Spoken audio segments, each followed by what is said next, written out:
Bien, bueno, ya estamos aquí para continuar con el capítulo 13 del Evangelio de Lucas, en el modelo de Jesús.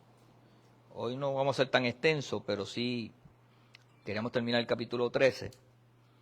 Y ya Lucas nos está enfocando a Jesús en el ministerio en Perea, parte de Galilea, y en un ministerio, ya está mucho más de la mitad del ministerio, pero un ministerio como lo hemos visto ya, porque acuérdense que hemos venido siguiendo los evangelios sinópticos. Ya vimos Mateo, y aunque Juan no se considera evangelio sinóptico, es un evangelio más universal, más amplio.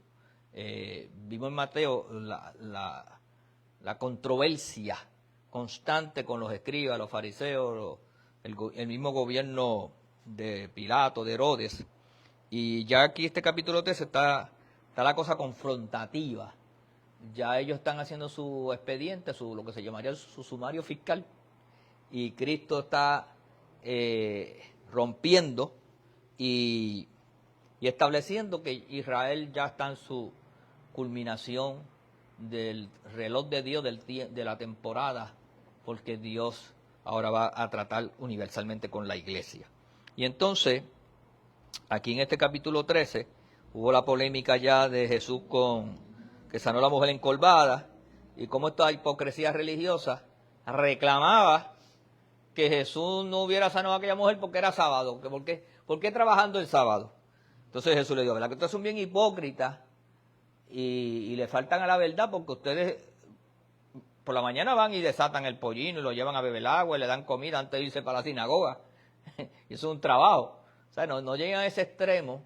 Y una mujer que es hija de Abraham, que lo que Jesús la elevó a un nivel brutal, hija de Abraham, es hija de la promesa, hija de la bendición. Oye, y Abraham representa tanto para nosotros los judíos, y no podemos sanar a una hija de Abraham. No podemos sanar a una mujer que ha vivido 18 años con un espíritu de enfermedad. Y qué mejor sitio que la sinagoga para sanarla. ¿Tú sabes? Y eso es bueno repasarlo, porque estas historias o estas enseñanzas o este modelo de Jesús es para que no se repitan las cosas. Porque los que no conocen la historia y vuelven y repiten los mismos errores, están condenados al fracaso. Y también eso se puede aplicar a la vida de fe. O sea, si tenemos un modelo, unas enseñanzas de Jesús, pues no es para que nosotros volvamos a repetir los mismos errores, no caigamos en ese marasmo del espíritu religioso. Nosotros debemos defender la justicia de Dios, debemos defender los principios, los valores, pero nunca llegar a esos extremismos que todavía se siguen repitiendo en los diferentes países. Dígase, los mismos religiosos evangélicos radicales, vamos ahí, y católicos radicales. Entonces, después que salgamos de ese algo, vamos a ver el Islam radical, los judíos radicales. Pues, y donde quiera hay radicales. Y eso no es justo, eso no es el evangelio, eso no es el mensaje de la palabra del Señor.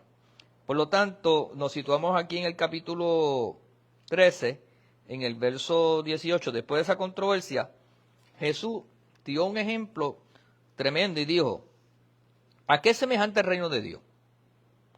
¿Y con qué lo compararé? Es semejante al grano de mostaza que un hombre tomó y sembró en su huerto, y creció, y se hizo árbol grande, y las aves del cielo anidaron en sus ramas. Y aunque es una explicación sencilla, es bueno desmenuzar un poco sobre ella, porque la idea del reino de Dios parece haber sido sugerida a nuestro Señor en la respuesta del verso 17, cuando la gente comenzó a glorificar y a alabar a Dios y a decir que el reino de Dios se había acercado, ¿verdad? Y su respectiva respuesta al desafío de sus enemigos, que le trajeron una entusiasta alabanza y regocijo del pueblo. Él vio en las actitudes de esa gente el comienzo del reino. Note cómo las dos parábolas siguen la idea del reino de Dios en un pequeño comienzo. Y es que es así. El reino de Dios comienza con cosas pequeñas, pero se va desarrollando. La fe comienza con algo pequeño. Todo lo que nosotros hacemos de alguna manera comienza con algo pequeño, pero crece y se desarrolla. Y así es el reino de Dios, así son los ministerios, así es tu vida de fe, ¿verdad? Por eso, así es una de las formas de comparar el reino. Jesús busca en la naturaleza analogías para la verdad espiritual. Las cosas espirituales nunca pueden ser completamente captadas o entendidas por el hombre en esta vida. De hecho, nosotros mismos no entendemos todo lo que Dios hace y cómo lo hace. Nosotros percibimos y entendemos una parte de lo que Dios está haciendo. Pero el que crea que entendió todo, realmente se está autoengañando, ¿verdad? En alguna manera. El punto es que el único lenguaje que conocemos es el terrenal y como tal tiene significados fundamentales en la esfera material. Ese lenguaje terrenal solo puede abordar la verdad espiritual. Por esta ausencia del lenguaje espiritual se emplean analogías para describir lo indescriptible. Entonces Jesús usó lenguaje natural, físico, material, para explicarnos el reino, pero el reino es espiritual. Entonces trató de hacer algún tipo de explicación, pero es mucho más amplio y más profundo de lo que nosotros podemos entender, ¿verdad? Debería notarse que Mateo emplea el término el reino de los cielos. Mateo usó el reino de los cielos. Marcos y Lucas usan el reino de Dios, pero es lo mismo, ambos son lo mismo, ¿verdad? El primero y el segundo evangelio agregan la explicación de que aunque la mostaza es la más pequeña de la simiente, llega a ser una gran planta. Y los que han visto el granito de mostaza, ¿verdad? Yo alguna que otra vez he traído, es una cosa tan diminuta, ¿verdad? Sin embargo, tú lo siembras y crece y se vuelve de las hortalizas la planta más grande. Llegan a 7, 8 pies, llegan a crecer.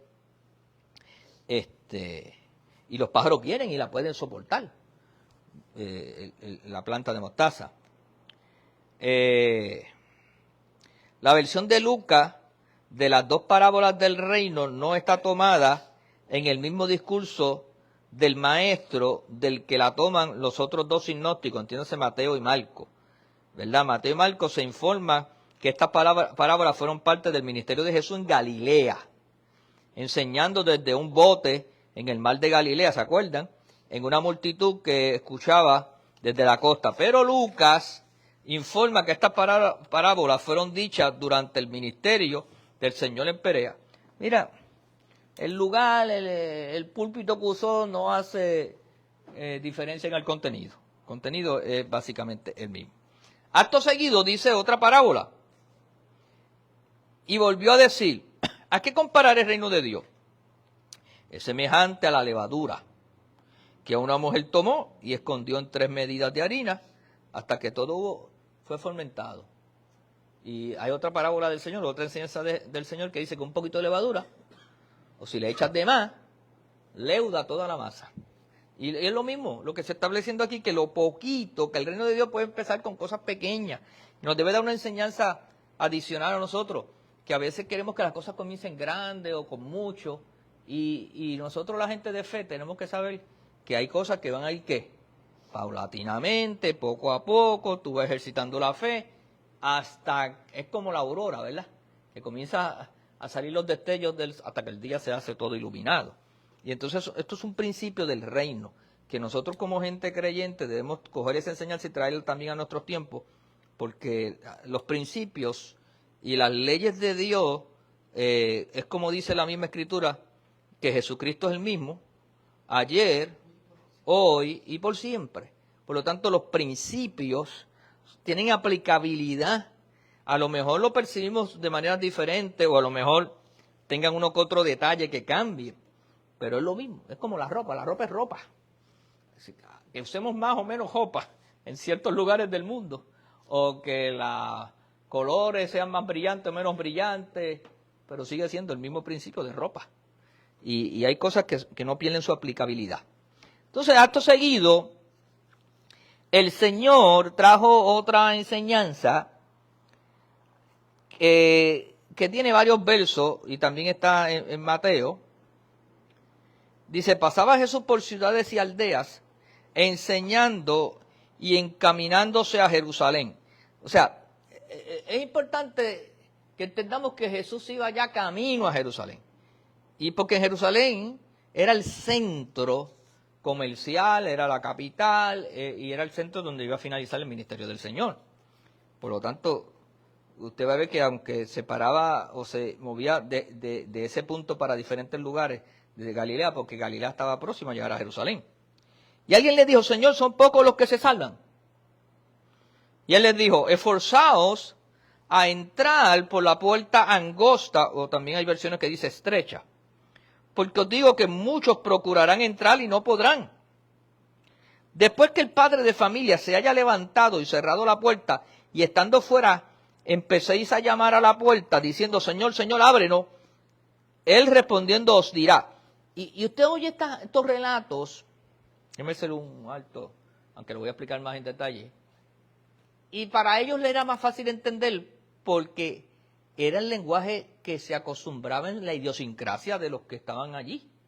Entonces a nosotros nos toma un poquito más de tiempo, o a veces lo tomamos tan liviano y lo interpretamos rápido, y lo estamos interpretando fuera del contexto.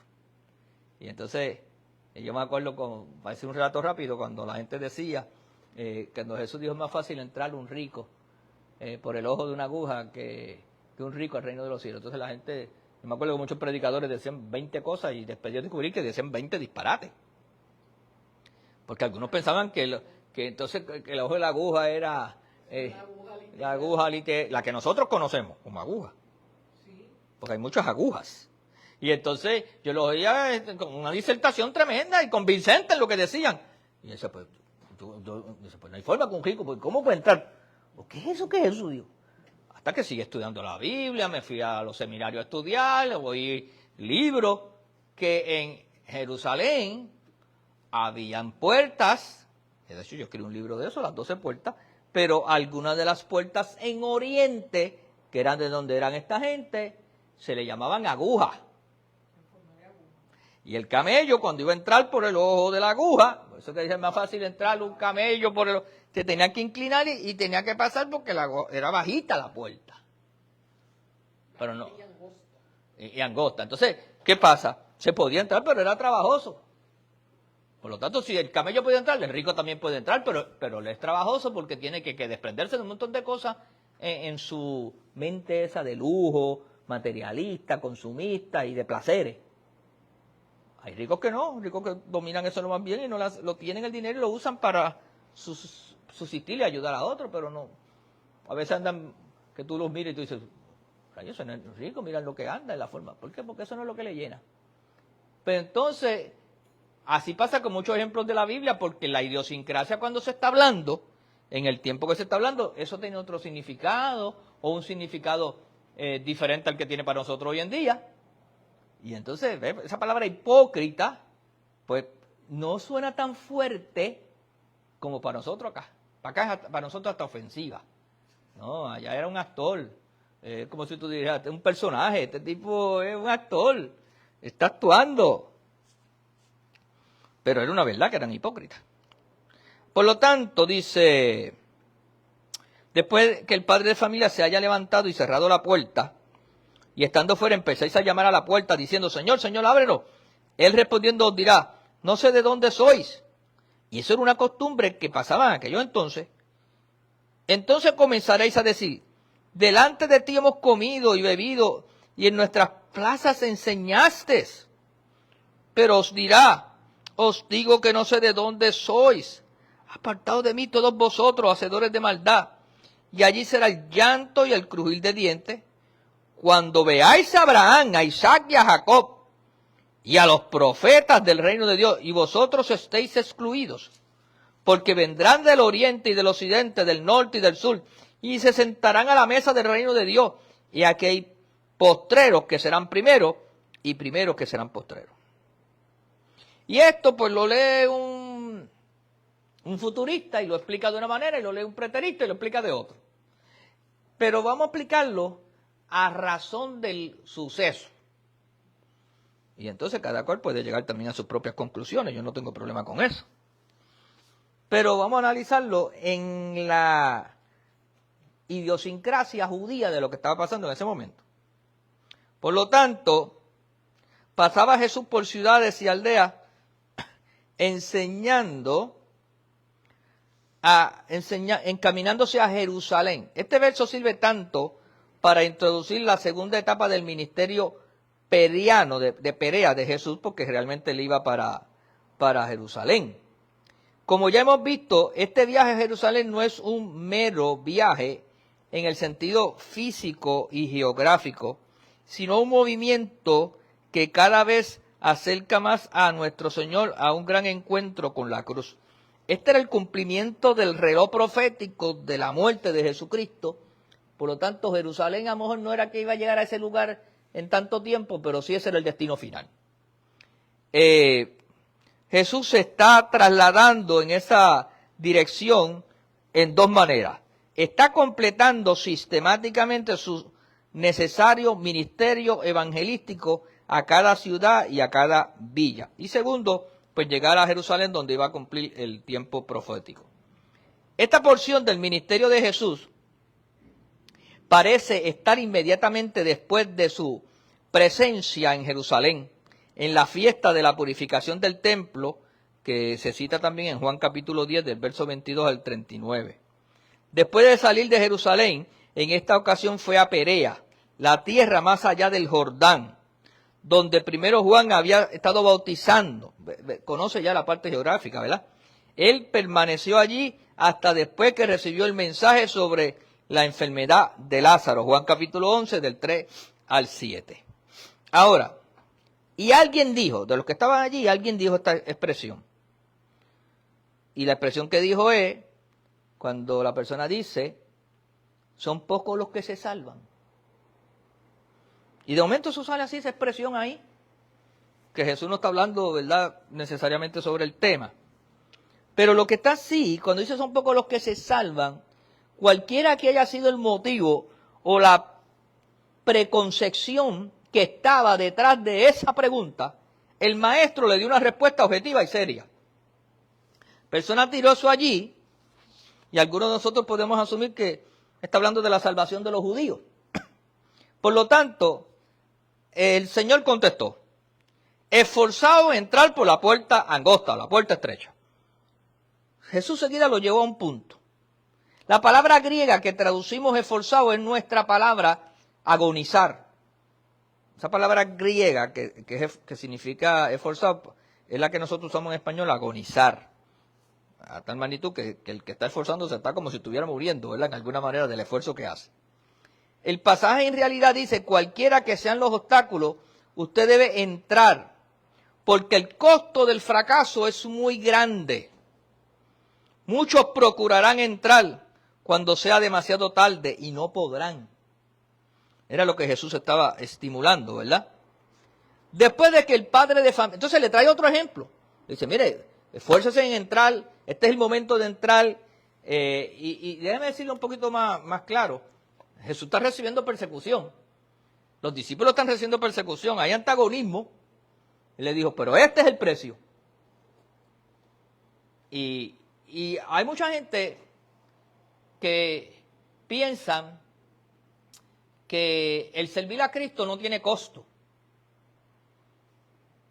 Y puede ser así porque pues, nosotros vivimos en una sociedad que está bastante evangelizada y tenemos unos derechos y tenemos una serie de cosas que lamentablemente por la cocina no estamos dando cuenta, nos están quitando esos derechos.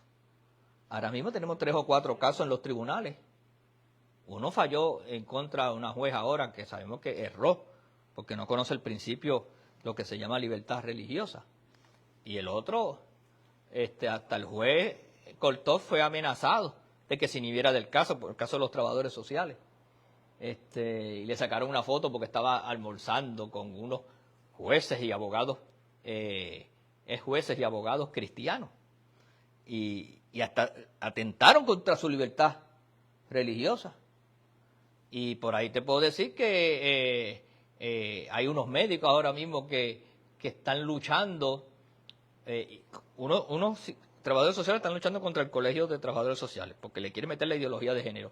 Y unos médicos están ahora porque le quieren forzar a que tienen que coger la educación continua del lenguaje inclusivo qué sé yo. Que yo estuve en una reunión con el secretario de Salud, donde él de frente nos dijo que eso en diciembre se acababa, que eso no iba a seguir. Sin embargo, está permitiendo que el secretario de Justicia esté llevando el caso. Acuérdame decirle eso a aquel. porque eso no se hace de esa manera.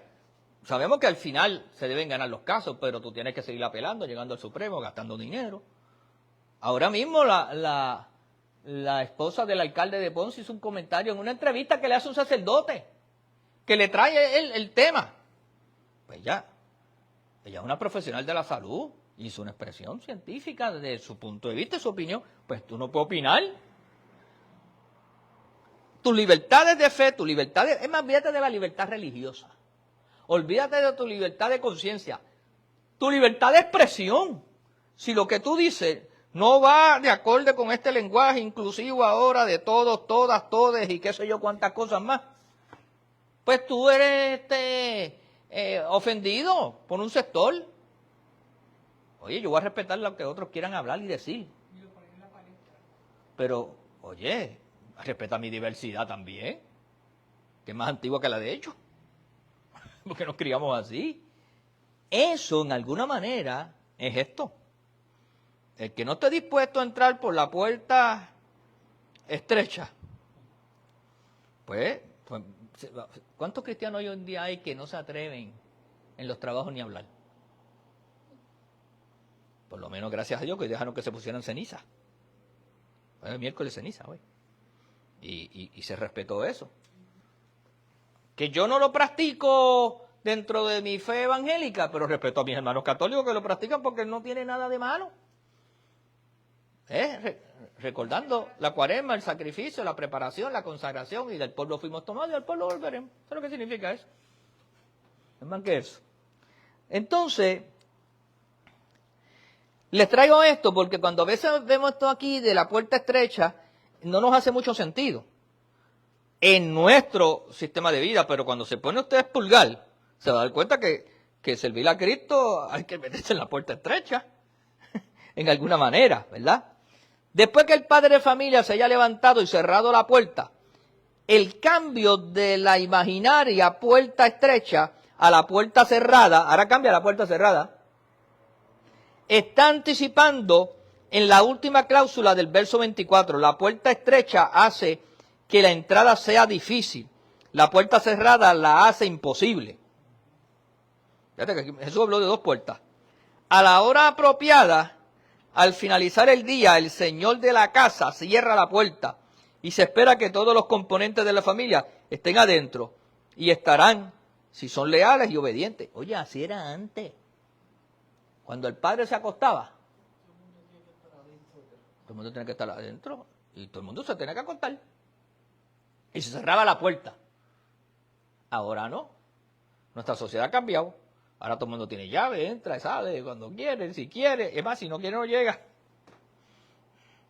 Pero en esta vida y en la vida de nosotros en los 60, en los 70, yo me acuerdo que papi invitaba a las 7:45, porque a las 8, a bañarse para dormir. Y uno lo que hacía era jugando con los amigos allí, rescate y qué sé yo qué, ya le escondé. Se acabó el esconder, ese pito. Ese pito, primero era el pito, después era que salía a la calle y tercero iba con la correa. Pues evítate ya lo demás, para que ya tú sabes el libreto. Entonces dice, y empecéis a llamar a la puerta. Respondiendo os dirá, no sé de dónde sois. Y todo esto es profético, porque eso pasó en el tiempo de Jesús y después de la muerte de Jesús, y culminó con la invasión del general Tito, que quemó el templo y destruyó a Jerusalén. Y murieron miles. Allí la puerta se cerró. La palabra griega traducida tiene un sentido mucho más amplio y profundo. Luego dice, entonces comenzaréis a decir, delante de ti hemos comido y bebido, y en nuestras plazas enseñaste. Y fíjense, nótese nuevamente que la imagen se ha esfumado y el mismo maestro está inequívocamente presente en esta parábola. Jesús se metió en la parábola, que pocas veces había pasado. La relación superficial proveniente de comer en los mismos banquetes con el maestro. Jesús comió con los pecadores, con Simón, con qué sé yo cuántos más, ¿verdad? Y el que haya enseñado en las calles, en las plazas de ellos, ¿verdad? dista mucho de conocer al Señor o de ser conocidos por Él. O sea, comieron con Él, caminaron con Él, lo oyeron, pero no lo conocieron. Y a veces pasa eso todavía. En un Puerto Rico evangelizado, tú ves que mucha gente hoy se puso hasta ceniza. Y no vuelven hasta el Viernes Santo. Y después del Viernes Santo no vuelven más hasta la misa de gallo. Pero no conocen al Señor. Saben del Señor. Han oído del Señor. Pero no le conocen. Y nos pasa con muchos de nosotros. Sabemos que el vecino tiene ese carro, vive ahí. Pero no lo conozco. ¿Verdad? Eso pasa. Entonces, pero no tienen el pleno propio sentido de la enseñanza, de conocer al Señor, ¿verdad?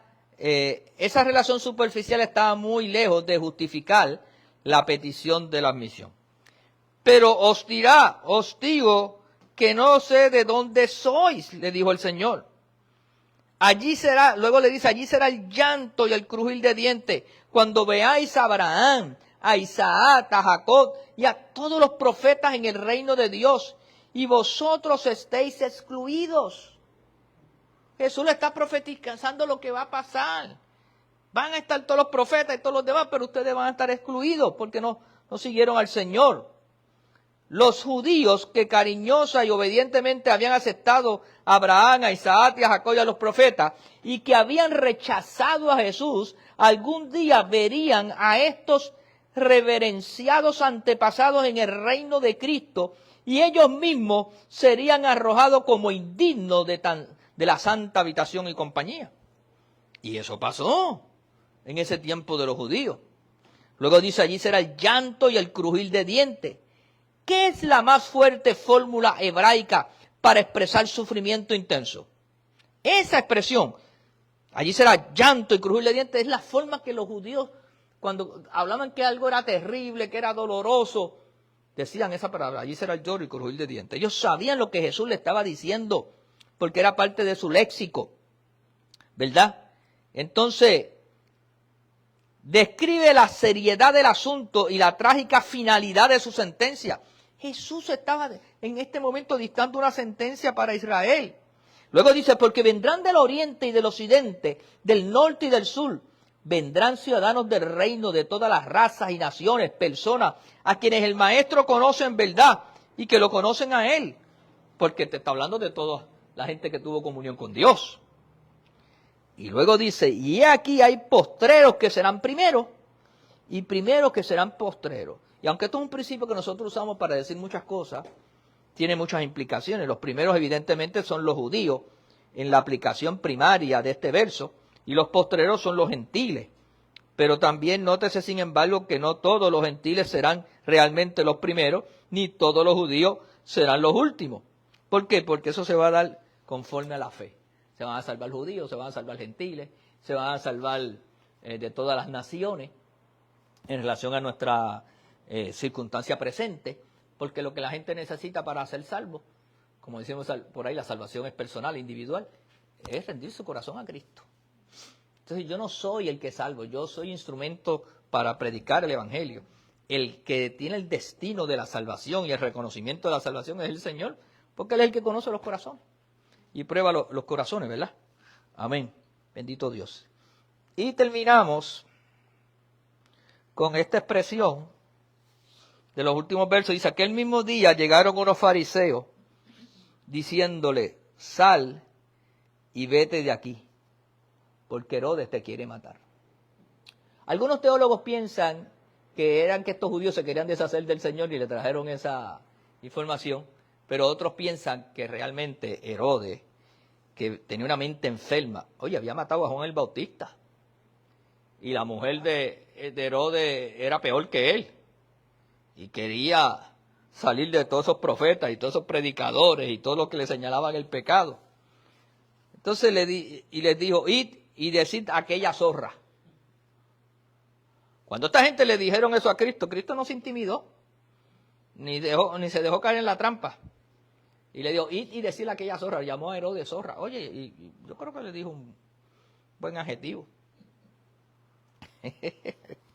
Pero zorra, dicen algunos, que implicaba a la mujer de Herodes, porque ella todavía era más zorra. He aquí, echo fuera demonios, y hago curaciones hoy y mañana, y al tercer día termino mi obra. Y se cree que fue una expresión profética de lo que Jesús hace primero, segundo, los 3 años de ministerio, ¿verdad? De la obra del Señor. O sea que yo, otras palabras, Herodes no va a dictar mi tiempo y espacio. Yo voy a hacer lo que yo vine a hacer. Yo lo he hecho el primer día, el segundo día y lo haré el tercer día. Sin embargo, es necesario que hoy y mañana y pasado mañana, ¿verdad?, siga mi camino, porque no es posible que un profeta muera fuera de Jerusalén. Jesús estableció su muerte, dijo cómo iba a terminar su ministerio y se autodenominó lo que en realidad era profeta de profetas. O sea, profeta de profetas. Y le dijo, yo voy a terminar mi obra porque los profetas, según la creencia religiosa judía, es imposible que mueran fuera del lugar santo, que para ellos el lugar santo era Jerusalén. Por lo tanto, dice, porque no es posible que un profeta muera fuera de Jerusalén. Y luego hace un clamor profético. Jerusalén, Jerusalén, que matas a los profetas. Eso había sido profetizado y Jesús lo había señalado. Y apedrea a los que son enviados. Porque eso lo hizo los judíos en varias ocasiones. ¿Cuántas veces quise juntar a tus hijos como la gallina a sus polluelos debajo de sus alas? Y no quisiste. Y este es el resumen del análisis profético de Dios para Israel. Todo lo que yo hice, todo lo que hice. Y al final tú no quisiste. El libre albedrío fue honrado ahí. He aquí, vuestra casa os he dejada desierta. Se acabó esto. Y yo sé que esto duele en las estructuras nuestras religiosas, porque muchas personas gentiles de la fe cristiana, por alguna razón, han desarrollado un reconocimiento para Israel que a veces es excesivo y fuera del orden bíblico. Si usted busca todo lo que yo estaba enseñando aquí, todo el tiempo Jesús está diciéndole, yo vine a salvarlo, ustedes no lo aceptaron, pues se acabó. Y todavía yo veo mucho pueblo de Dios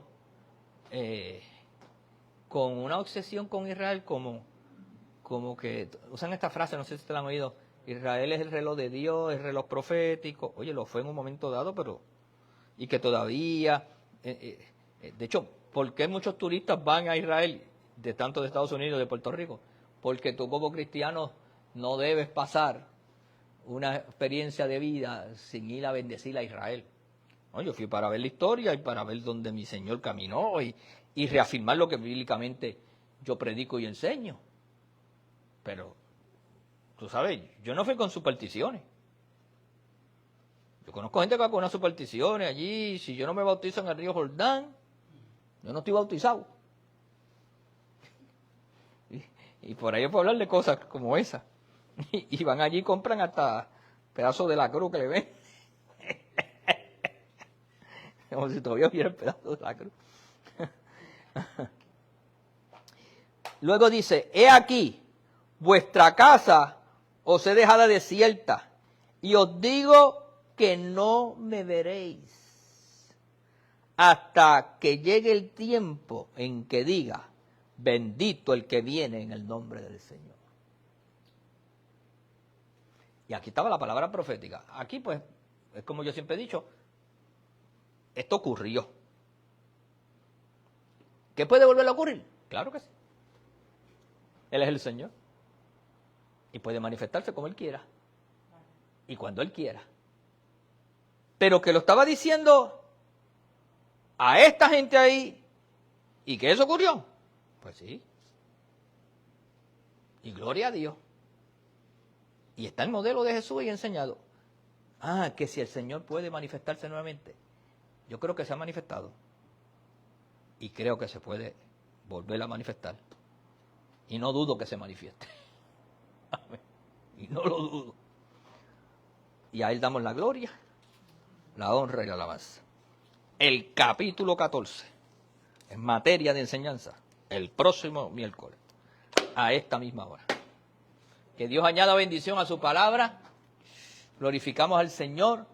Espero que los que nos han seguido se edifiquen. Comparta esta enseñanza con otras personas en sus redes. Y todos los que ofrendan y diezman y honran al Señor, pues lo puede hacer a través de la ATH móvil como Fe